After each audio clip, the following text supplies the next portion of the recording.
Everyone, welcome in local learn classes. आज हम पढ़ने वाले हैं क्लास 9 फिजिक्स का चैप्टर 9 जिसका नाम है force and laws of motion. और आज का हमारा टॉपिक है applications of Newton second law of motion.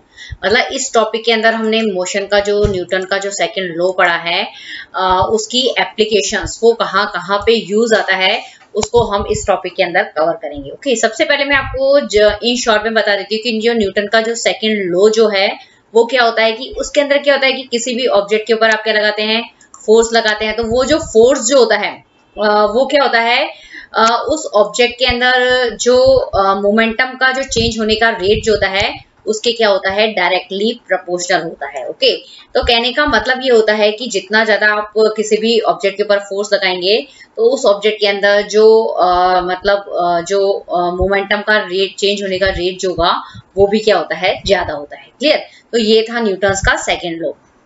अब हम देख लेते हैं इसकी एप्लीकेशंस इस टॉपिक के अंदर।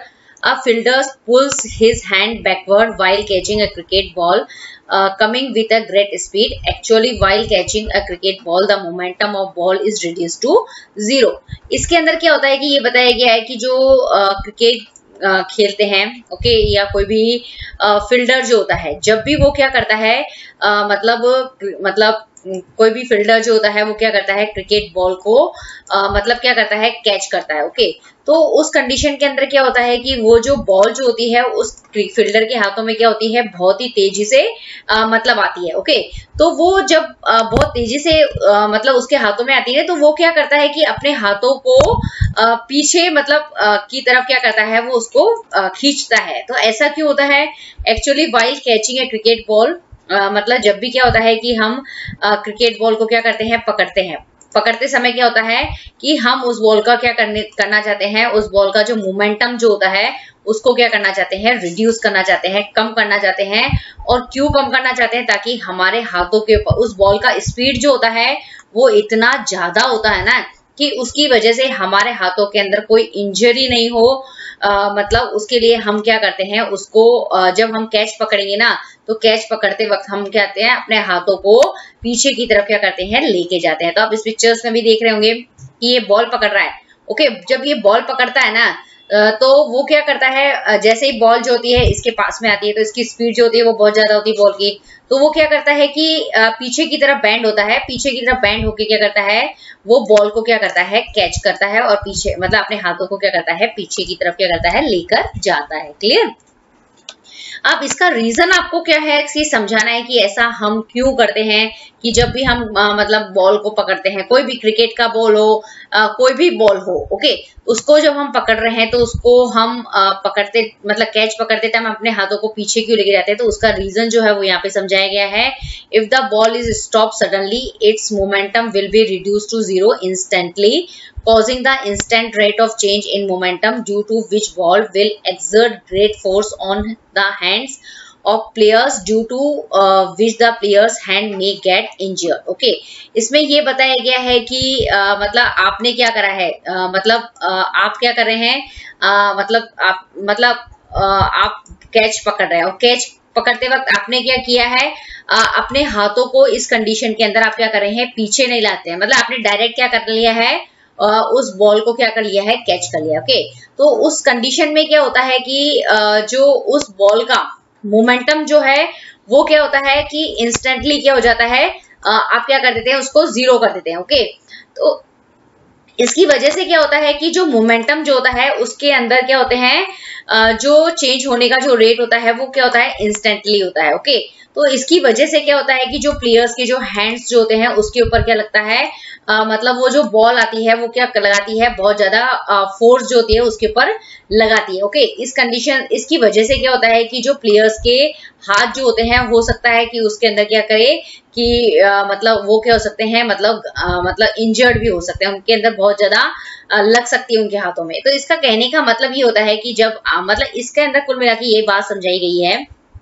कि जैसे है कि मतलब कोई भी फील्डर जो होता है वो बॉल को क्या कर रहा है, कैच करता है। ओके, मतलब तो अगर कैच कर रहा है और वो कैच करते वक्त अपने हाथों को क्या अगर पीछे की तरफ नहीं लेके जाता है, तो पीछे की तरफ नहीं ले जा रहा है, तो उस कंडीशन के अंदर क्या होती है, बॉल की जो वेलोसिटी जो होती है या उसका जो स्पीड जो होता है बॉल का वो बहुत ज्यादा होता है। ओके, तो हमने क्या कर लिया उस मतलब बॉल को जिसका स्पीड बहुत ज्यादा है, तो उसको क्या कर लिया हमने, उसी टाइम क्या कर लिया है, पकड़ लिया है। ओके, पकड़ने की वजह से क्या होता है कि उसके अंदर जो बॉल का जो मोमेंटम जो है या बॉल की जो स्पीड जो होती है उसका मतलब क्या होता है कि वो अच्छा मतलब एकदम क्या हो जाती है, इंस्टेंटली क्या हो जाती है, जीरो होती है, क्योंकि हमने बॉल को पकड़ के क्या कर लिया, उसको स्टॉप कर दिया है। ओके, जब भी हम मूवमेंट मतलब किसी भी चीज को अगर स्टॉप कर देते हैं तो उस कंडीशन के अंदर क्या होता है, मोमेंटम जो होता है वो जीरो हो जाता है। ओके, तो अब उसकी वजह से क्या होता है कि हमने क्या किया कि अपने हाथों को पीछे लेकर हमने कैच नहीं किया है, तो उस कंडीशन के अंदर क्या होती है कि वो बॉल जिसका स्पीड बहुत ज्यादा है वो क्या करती है, प्लेयर्स के जो या फील्डर्स के जो हैंड्स होते हैं उसके ऊपर बहुत ज्यादा प्रेशर लगाती है, और बहुत ज्यादा प्रेशर की वजह से क्या होते हैं, जो उसके हाथ जो होते हैं वो क्या हो जाते हैं, बहुत ज्यादा क्या हो जाते हैं, इंजर्ड होते हैं, उनके ऊपर लग सकती है, हो सकता है उनकी बोन के अंदर भी क्या हो जाए, फ्रैक्चर्स वगैरह ऐसी जो होती है ना कंडीशन, वो इसी वजह से होती है कि आपको जब भी कैच करना हो तो आप क्या करेंगे, उस बॉल को क्या करेंगे, मतलब जब पकड़ेंगे ना तो अपने हाथों को क्या करेंगे, मतलब पीछे की तरफ लेके जाएंगे जब आप कैच कर रहे हैं। तो ओके, तो इसका ये मतलब यहाँ पे ये बताया गया है, therefore by pulling the hand backwards a fielder gives more time to change or momentum to become zero. This prevents the hands fielders from getting hurt. Okay, तो इसके अंदर ये बताया गया है कि जब भी आपको क्या करना है कि मतलब फील्डर के हाथों में इंजरी ना हो, इसके लिए आपको क्या करना है कि मतलब जब भी आप क्या कर रहे हैं मतलब बॉल को क्या कर रहे हैं, पकड़ रहे हैं। ओके, तो कैच करें, कैच करते वक्त आपको क्या करना है, अपने हाथों को क्या करना है, पीछे की तरफ लेके जाना है, जिससे क्या होगा, उस बॉल का जो स्पीड जो होगी वो कम हो जाएगी। स्पीड कम होते ही क्या होगी, उसके अंदर जो मोमेंटम के अंदर जो चेंज होने का जो रेट जो है उसको क्या लगेगा, ज्यादा टाइम लगेगा, मतलब उस मोमेंटम को जीरो होने के अंदर क्या लगेगा, ज्यादा टाइम लगेगा। ओके, अगर किसी भी मोमेंटम, किसी भी ऑब्जेक्ट के मोमेंटम के चेंज होने का रेट अगर ज्यादा होता है तो उसकी वजह से उसका जो ऑब्जेक्ट का जो स्पीड जो होता है ना, मतलब बॉल का जो स्पीड जो होता है वो कम हो जाता है। अगर कोई भी ऑब्जेक्ट यदि आपके हाथों में आ रही है और उसकी स्पीड कम है तो वो आपके हैंड्स को क्या करेगी, मतलब आपके मतलब जो हैंड्स जो होंगे उसके ऊपर इंजरी नहीं होगी, मतलब आप नॉर्मल वे में क्या करेंगे, कैच पकड़ सकते हैं। इससे क्या हो सकता है, आप जो आपको जो हर्ट मतलब इंजरी होने वाली है उसको आप क्या कर सकते हैं, इस तरीके से क्या कर सकते हो, बच सकते हो। ओके, तो इसके अंदर इस टॉपिक के अंदर आपको यही बताया गया है कि जब भी आपको क्या करना है कि कैच पकड़ना है, तो कैच पकड़ते वक्त आपको क्या करना है, अपने हाथों को पीछे लेके जाना है। हाथों को पीछे लेके जाने का मतलब ये होता है, हाथ पीछे लेकर आपको कैच करना है, ताकि उस ऑब्जेक्ट की जो स्पीड जो है वो क्या हो जाएगी, जैसे ही आप पीछे लेके जाएंगे तो उस ऑब्जेक्ट की स्पीड जो होगी वो क्या होगी, मतलब कम होगी, कम होती जाएगी। ओके,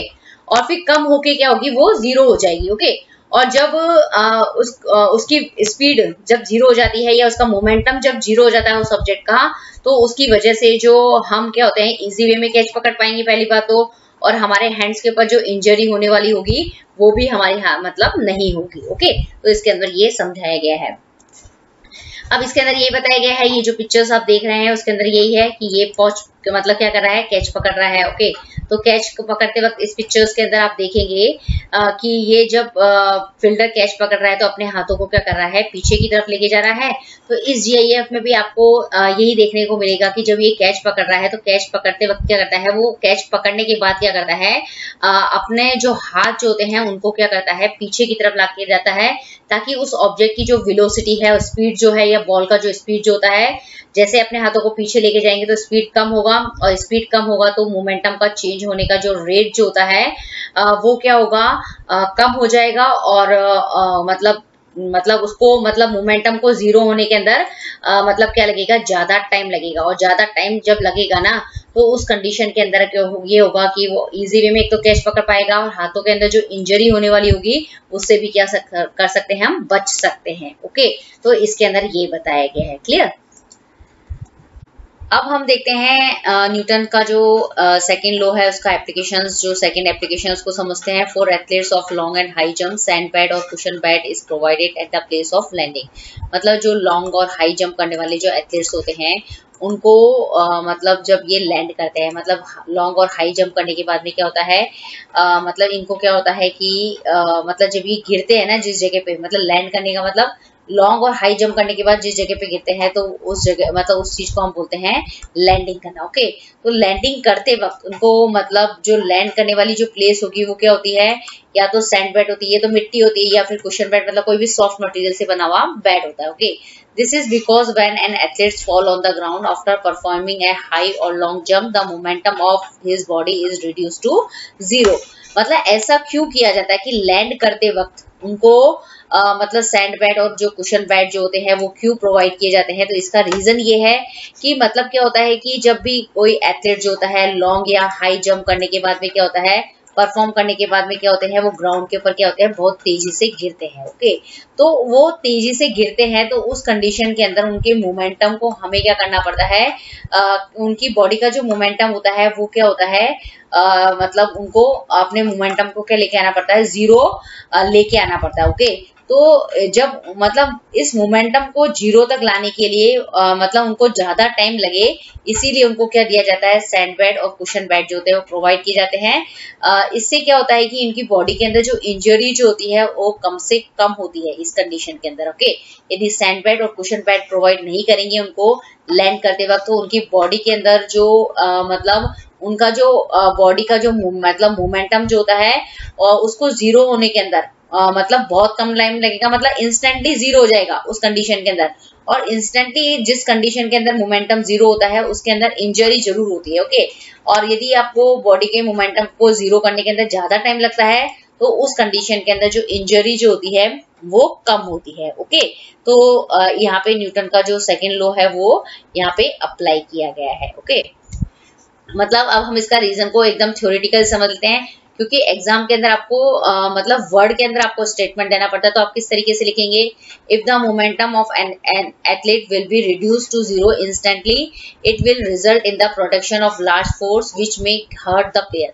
मतलब ये वो कंडीशन है जब आप क्या करेंगे, जब भी एथलीट जो होते हैं वो लॉन्ग और हाई जंप यदि हम उनको प्रोवाइड नहीं करेंगे लैंडिंग के समय, तो उस कंडीशन के अंदर क्या होगा कि एथलीट का जो मोमेंटम जो होता है वो क्या होगा कि जीरो तो जरूर होता है। ओके, जीरो तक मतलब जीरो होता है, लेकिन वो इंस्टेंटली क्या होता है, जीरो हो जाता है। जैसे ही वो गिरते हैं ना तो उनका मोमेंटम जीरो हो जाता है। ओके, और यदि it will result in the production of large force, इससे क्या होता है कि उनकी बॉडी के ऊपर क्या लगता है, एक मतलब जो ग्राउंड होती है ना, एक तो सैंड बेड हो, मिट्टी हो या फिर कुशन बेड हो, उसके कंपैरेटिवली जो ग्राउंड जो होता है, यदि वो ग्राउंड पे गिरेंगे, यदि हम उनको सैंड बेड और कुशन बेड प्रोवाइड नहीं करेंगे लैंडिंग के टाइम, तो ग्राउंड जो होती है उनकी बॉडी के ऊपर क्या लगाती है, बहुत ज्यादा फोर्स लगाती है, जिससे जो प्लेयर्स जो होते हैं उनको बहुत चोट आने की जो होती है वो ज्यादा पॉसिबिलिटी होती है इस कंडीशन के अंदर। ओके, अब इसका दूसरा रीजन है कि where is by providing a cushion bed the momentum of player's body is reduced to zero in a delayed period due to which less force act on his body hence preventing the athletes from getting hurt।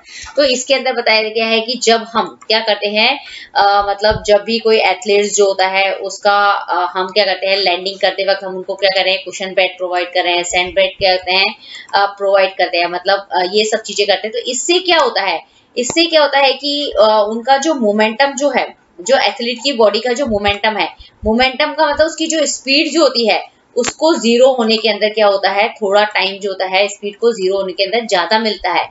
उसकी वजह से क्या होता है कि जब speed इस condition के अंदर क्या होती है कि जब आपने उनको क्या कर दिया, कुशन बेड और सैंड बेड प्रोवाइड कर दिया, तो उनकी स्पीड जो होती है उसको मतलब जीरो होने के अंदर क्या होगा, ज्यादा टाइम लगेगा, मतलब वो धीरे धीरे धीरे धीरे क्या होगी, कम होगी। उससे क्या होगा कि ग्राउंड से लगने वाला जो फोर्स जो होगा उनके ऊपर वो धीरे मतलब उनकी बॉडी के ऊपर लगेगा, मतलब ग्राउंड से जो लगने वाला फोर्स होगा वो इतना कम होगा कि उनके ऊपर इंजरी जो होती है उसकी जो पॉसिबिलिटी होती है वो एकदम नहीं के बराबर हो जाती है। ओके, इसीलिए जो मतलब जब भी एथलीट को लैंडिंग करते वक्त आप कुशन बेड या सैंड बेड प्रोवाइड करेंगे तो उस कंडीशन के अंदर हम उसको इंजरी से क्या कर सकते हैं, उनको चोट लगने से हम क्या कर सकते हैं, उनको प्रिवेंट कर सकते हैं।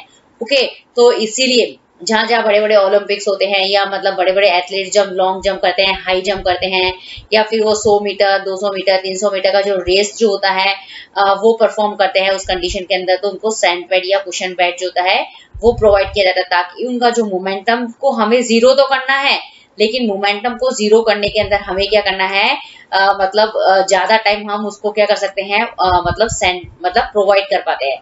उसके कारण क्या होता है कि उनकी जो स्पीड जो होती है वो एकदम इंस्टेंटली जीरो नहीं होती है, वो धीरे धीरे धीरे क्या होती है, जीरो होती है, जिससे ग्राउंड के ऊपर जो लगने वाला फोर्स जो होता है उनकी बॉडी पे वो एकदम कम हो जाता है और इंजरी की जो पॉसिबिलिटी होती है वो एकदम कम हो जाती है। क्लियर। अब आप यहाँ देखेंगे कि ये एक मतलब क्या है, मतलब रेस कर रहा है और सपोज ये मतलब 200 500 मीटर की मतलब क्या कर रहा है, रेस कर रहा है। मतलब सबसे मतलब यदि इसको रेस को क्या करना है, जीतना है, तो ये क्या करेगा, इसकी स्पीड जो होगी वो बहुत ज्यादा मतलब ये बना के रखेगा। ओके। और फिर जब इसका टारगेट आ जाएगा, जिसको मतलब जब जब ये अपने लास्ट पॉइंट पे पहुंचेगा तो इसको अपनी स्पीड को कम करनी पड़ती है। स्पीड को कम करने के लिए क्या मतलब इसको इसकी स्पीड कम करनी है, लेकिन स्पीड को क्या करना है, मतलब स्पीड को कम करने का मतलब होता है कि इसके अंदर मोमेंटम को क्या करना है, जीरो करना है, क्योंकि मोमेंटम जो होता है वो वेलोसिटी के ऊपर डिपेंड करता है। यदि आप वेलोसिटी कम कर देंगे, स्पीड कम कर देंगे, तो मोमेंटम जो होगा वो नेचुरल कम हो जाएगा। ओके। तो मोमेंटम कम करने के लिए हम क्या करते हैं कि जब इनकी ये लैंडिंग, ये वाली जो जहाज सैंड पे गिरने ना, ये इनका लैंडिंग वाला प्लेस है, और लैंडिंग वाला प्लेस हमने कैसा दिया है, इसको सैंड बेड प्रोवाइड किया, जिससे क्या होता है कि ये मिट्टी के ऊपर गिरते हैं और मिट्टी के ऊपर एकदम तेजी से नहीं गिरते, मतलब धीरे धीरे धीरे धीरे जो होते हैं वो आगे जाके गिरते हैं। मतलब इनके मोमेंटम को जीरो होने के अंदर क्या लगता है, ज्यादा टाइम लगता है। मोमेंटम जीरो होने का मतलब इनकी स्पीड को कम होने के अंदर क्या होता है, मतलब टाइम लगता है, मतलब इंस्टेंटली जीरो नहीं होती है। ओके। तो इसकी वजह से क्या होता है कि इनके ऊपर जो चोट लगने की जो पॉसिबिलिटी होती है, इंजरी होने की जो पॉसिबिलिटी होती है, वो नहीं के बराबर हो जाती है। क्लियर। अब आप देखेंगे कि ये जीआईएफ में आप देखेंगे कि ये मतलब हाई जंप कर रहा है। ओके। ये एथलीट्स। ओके। और जब ये हाई जंप कर रहा है तो उसके बाद लैंडिंग के समय से कुशन बेड प्रोवाइड किया गया है, जिससे इसको क्या हो, कम इंजरी हो। ओके। मतलब इंजरी नहीं के बराबर। ओके। ओके। तो ऐसा क्यों होता है कि कुशन बेड प्रोवाइड करते हैं, मतलब तो मतलब जैसे ही इसने जंप चालू किया तो इसकी स्पीड बहुत ज्यादा थी। ओके। जब स्पीड ज्यादा होगी तभी वो क्या कर पाएगा, लॉन्ग जंप कर पाएगा। ओके। तो इसकी स्पीड को कम करने के लिए हम क्या करते हैं, कुशन बेड जो होते हैं वो इसको क्या करते हैं, प्रोवाइड करते हैं। कुशन बेड प्रोवाइड करने से क्या होता है कि इसकी स्पीड जो होती है वो क्या होती है, धीरे धीरे कम होती है। मतलब स्पीड धीरे धीरे कम होती है, मतलब इसका मोमेंटम जो होता है वो धीरे धीरे धीरे क्या होता है, कम होता है, इंस्टेंटली कम नहीं होता। ओके। तो जब कोई स्पीड जो होती है किसी ऑब्जेक्ट की वो धीरे धीरे कम होती है, उसका मोमेंटम जो होता है जीरो होता है, लेकिन वो मोमेंटम जो जीरो होता है वो धीरे धीरे होता है, तो उस कंडीशन के अंदर जो ग्राउंड के द्वारा जो लगने वाला फोर्स जो होता है उस एथलीट के ऊपर वो क्या हो जाता है, कम हो जाता है। और कम होने की वजह से अगर ग्राउंड उसके ऊपर कम फोर्स लगाएगी तो मतलब क्या हो जाएगा, उस कंडीशन के अंदर उसको इंजरी भी नहीं होगी। ओके। तो यहाँ पे इसके अंदर हमने क्या पढ़ लिए है, न्यूटन के जो सेकंड लॉ है मोशन का, उसके एप्लीकेशंस को इस टॉपिक के अंदर कवर कर लिया। यदि आपको ये वीडियो पसंद आए तो प्लीज इसे लाइक कीजिए और अपने फ्रेंड्स के साथ इसको ज्यादा से ज्यादा शेयर कीजिए, ताकि उनको भी मतलब इसका फायदा मिल सके। ओके। और लुक एंड लर्न क्लासेस को सब्सक्राइब जरूर कीजिए मोटिवेट करने के लिए, और लेटेस्ट अपडेट के लिए नोटिफिकेशंस बेल को हिट जरूर कीजिए। Okay. Thank you very much.